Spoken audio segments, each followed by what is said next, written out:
Ça a un impact très fort puisque faut savoir se positionner si on est vraiment le conjoint ou si on est infirmier, quoi. C'est très très dur puisque normalement dans un couple le mari n'assiste pas à son épouse. On a plus l'impression d'être plutôt un infirmier ou un soignant. Le couple ne vit plus du tout de la même façon.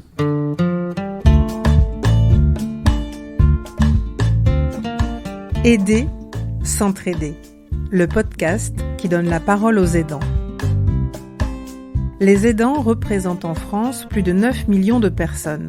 Ce sont des hommes et des femmes qui soutiennent quotidiennement un proche en perte d'autonomie, en situation de handicap ou de maladie. Aider, s'entraider, un podcast proposé par Malakoff Humanis en partenariat avec Audencia.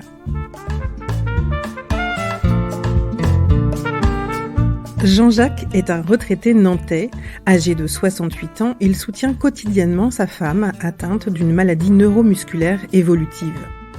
Quand on s'est mis ensemble, elle marchait encore et petit à petit, elle a perdu la marche et elle a perdu plein d'autres choses. Et aujourd'hui, elle est en fauteuil avec une trachéotomie et elle ne peut plus rien faire.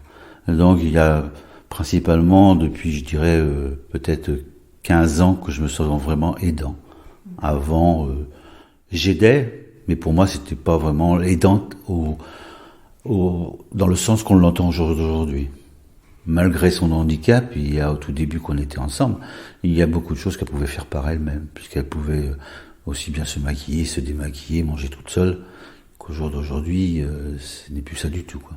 Les premières années de notre vie, on les a séparées, on les a vécues plutôt bien, malgré avec certaines difficultés liées au handicap, mais comme je disais, je me sentais moins aidant dans la mesure que elle pouvait faire sa toilette quasiment toute seule, et puis elle pouvait se laver les dents toute seule, enfin toutes plein de choses de la vie, manger toute seule, et après effectivement, vu son handicap, cela a baissé un peu au fur et à mesure, mais on a toujours essayé de pallier. Quand c'est devenu trop important, on a mis en place un service d'infirmière qui venait pour faire sa toilette le matin, puisqu'elle ne pouvait plus la faire, et qui faisait le transfert au fauteuil.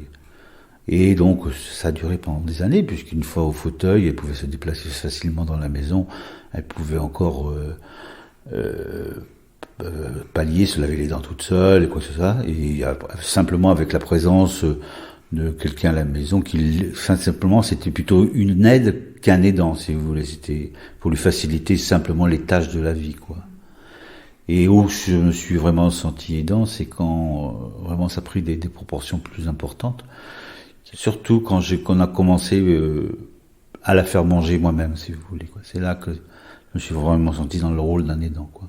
Malgré qu'avant ça avait commencé par plein d'autres choses, si vous voulez. Mais bon, elle avait toujours plus ou moins besoin d'aide pour pouvoir se déshabiller et puis se mettre au lit, mais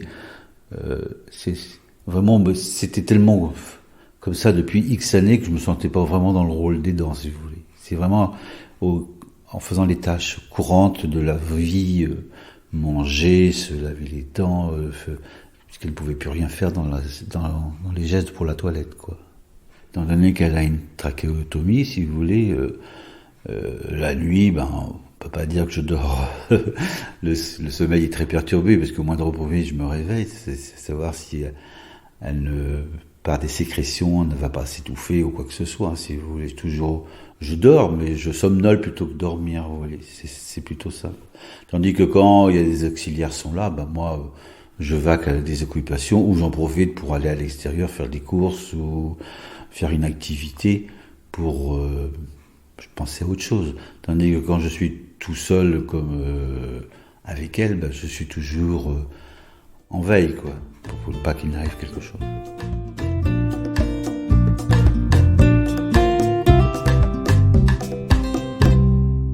J'ai fait des dépressions, effectivement. Mais maintenant, ça y est, je crois que j'ai réussi à remonter tout ça en acceptant qu'il y ait de plus en plus d'aide à domicile. Et sinon, si on gère tout seul à 100%, on tombe très très vite dans la fatigue et puis on voit que du noir quoi autour de soi quoi. J'avais consulté un psychiatre et c'était le mal qui me rongeait à cette époque-là quoi. Puisque comme c'est une maladie évolutive, j'ai toujours une aggravation quelque part et que je le supportais très très mal. Comme solution, il m'avait proposé de la mettre dans un centre quoi. C'est une chose que je n'envisage pas, puisque mon épouse, elle parle normalement, elle discute normalement, il n'y a aucune agressivité, si vous voulez.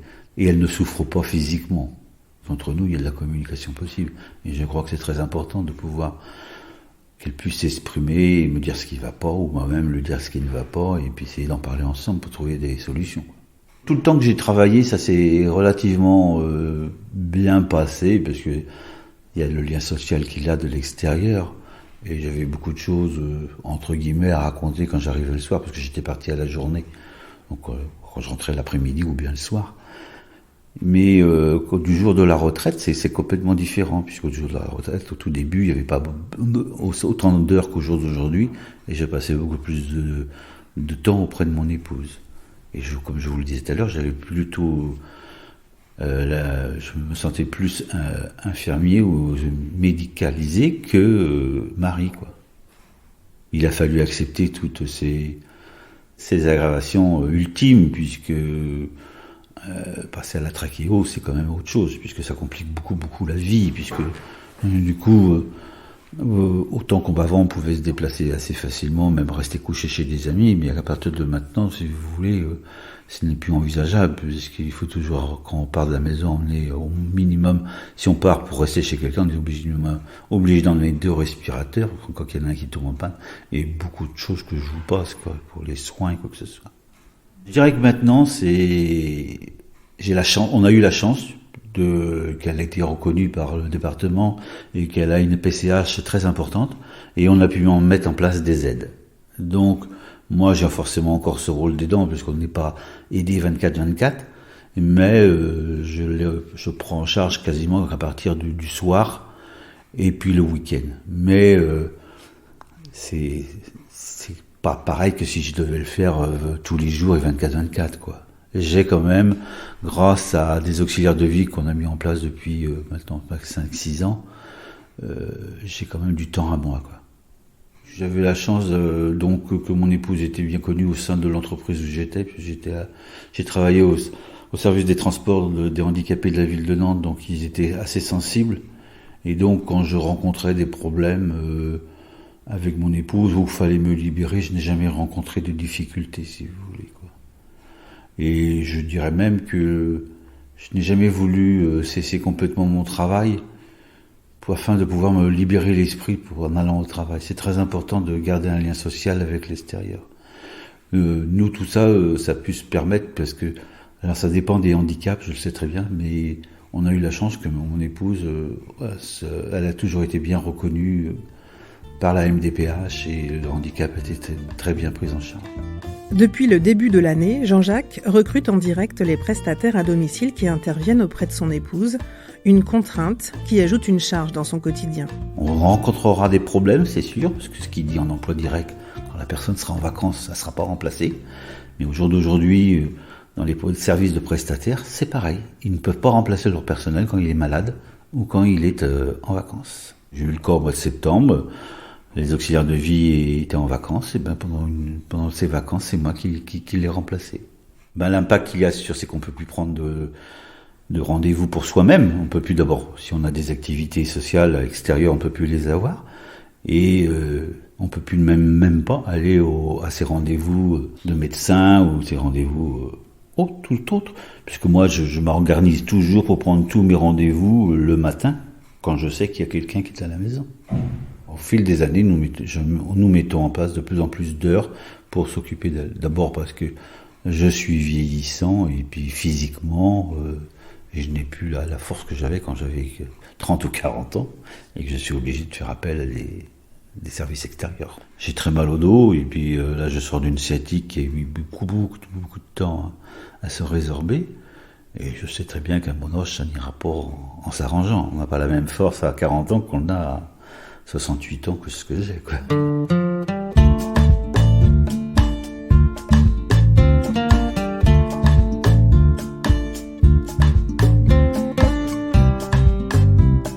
Nathalie Keber est présidente de la Fédération française des plateformes de répit.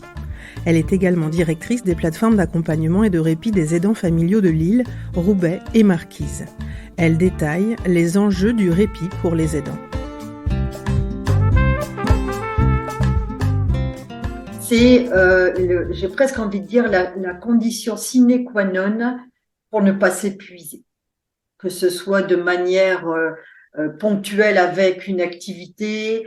L'idée, c'est de rééquilibrer ce rôle d'aidant. On voit des aidants pour qui être aidant, c'est devenu une identité. Ils ne sont plus personne d'autre qu'un aidant parce qu'ils sont engouffrés dans cette mission et au détriment de leur vie sociale, de leur sortie, de leur santé. Ils ne font plus que d'être aidants. La difficulté, quand on n'est plus que aidant, entre guillemets, et c'est beaucoup, attention, hein, c'est pas péjoratif quand je dis ça, quand on n'est plus que aidant, c'est que si le proche n'est plus là, eh ben, on n'est plus grand-chose, puisqu'on n'a plus de liens sociaux, on n'est plus mari, femme, enfant, parent, professionnel, on a perdu ses relations sociales, on n'a plus d'activité de loisirs ou professionnelles parfois, et là, c'est nous ce qu'on vise, c'est de refaire cet équilibre, de passer du rôle de l'identité d'aidant à un rôle d'aidant parmi tant d'autres, hein, où on garde sa vie professionnelle, où on garde ses loisirs, si on peut, hein, où on garde sa vie sociale et de trouver l'équilibre pour rester aidant le plus longtemps possible. Connaître et faire connaître les différentes formes de répit et les lieux et structures qui permettent d'y accéder, un défi auquel la Fédération des plateformes de répit est confrontée. Le défaut d'information reste le premier obstacle auprès des professionnels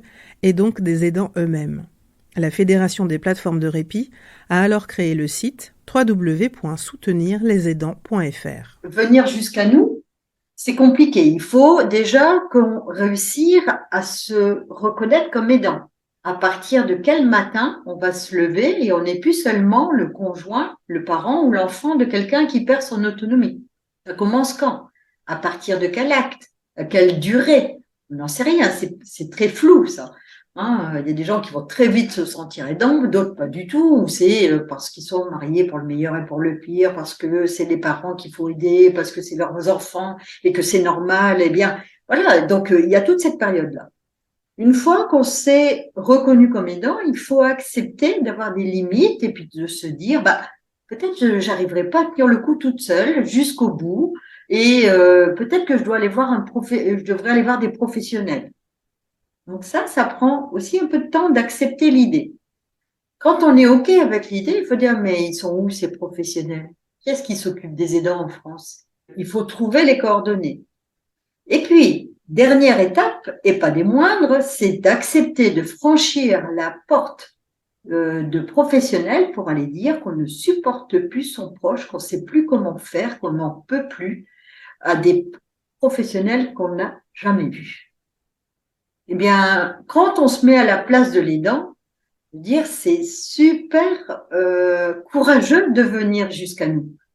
Et bien souvent, ils vont retarder ce moment-là jusqu'au moment où ils n'en peuvent vraiment plus. On a une aidante qui nous a dit un jour qu'elle est passée 6 mois devant la porte avant d'oser rentrer.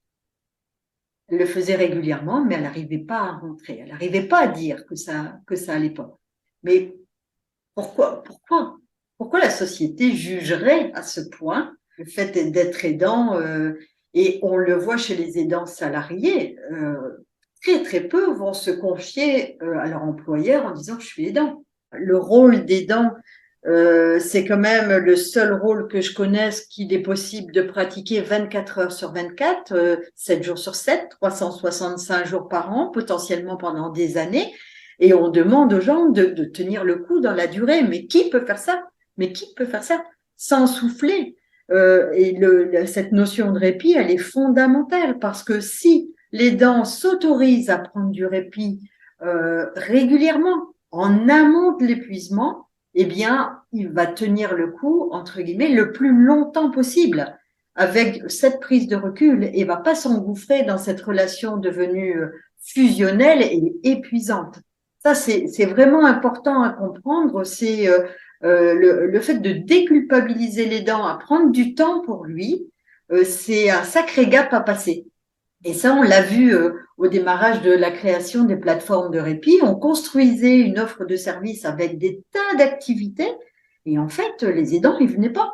Ils se saisissaient pas de ça parce que il y avait, ils avaient pas le droit de profiter, ils n'étaient pas malades, il fallait donner toute l'attention aux proches, il fallait être là. On est marié pour le meilleur et pour le pire. C'est son boulot et c'est son devoir. Il faut absolument assurer, quoi. Et aux yeux de la société, comme on est membre proche de la personne, eh bien, il faut assurer, quoi. On n'a pas le droit de lâcher. Et ça, c'est compliqué. C'est une pression sociale terrible. Est-ce que vous avez déjà vu un spot publicitaire qui dit, écoutez, vous êtes aidant, il y a des professionnels et des structures pour vous accueillir. Eh bien, allez-y, c'est juste normal d'être fatigué. C'est juste normal. Ça, il n'y a personne qui le dit à 11 millions de personnes.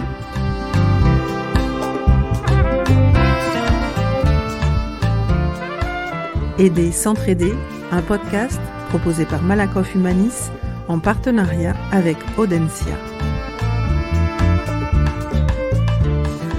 Retrouvez d'autres épisodes sur les plateformes de podcast.